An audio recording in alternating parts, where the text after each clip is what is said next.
Hey guys, long time no see. I know last time you saw me I had a man bun and a nice thick beard on my face, but since it's March 1st and I already cut the bun for Christmas, I figured why not pay homage to the long lost tradition of Mustache March. So there you have it.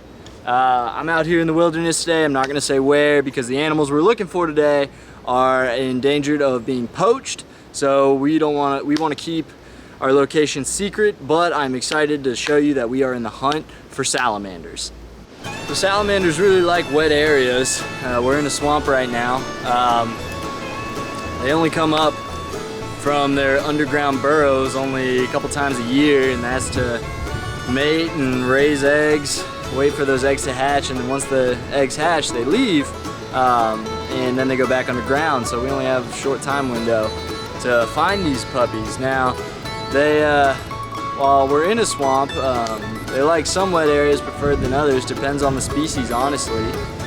Some like being underwater completely, some like being in very wet, muddy areas, others just like being in damp, moist soil, like under logs and rocks and stuff.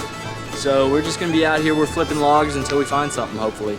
Salamanders live all over the country, and here in South Carolina, we're at the foothills of the Appalachian Mountains.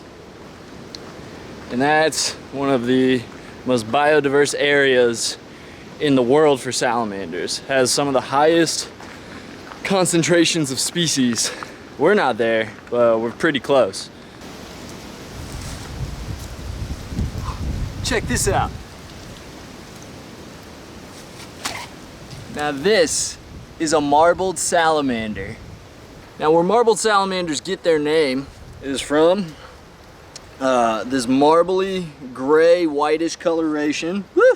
She's a lively one. Most of the time of year, these little snot dragons, as some like to call them, they only come out really in the winters. They come out to breed and lay their eggs, and then the females will keep watch over these eggs until they hatch, and then once they hatch, she leaves, and the eggs are in their nymph stage. They're kind of like tadpoles. They need to grow up, they need to develop in the water. They first have gills, and then once they fully develop, they're able, whoop, come here, whoop. She is lively.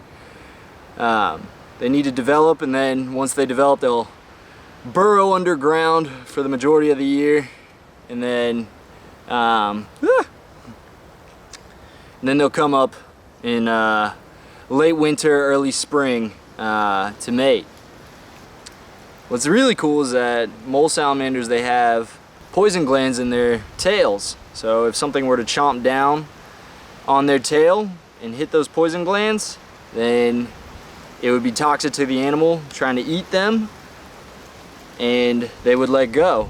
I don't want to stress her out too much. These guys, if they exert themselves too much, they can get lactic acid buildup, and it can cripple them and eventually kill them. So we're gonna let her go and be on our way. There you go, big girl.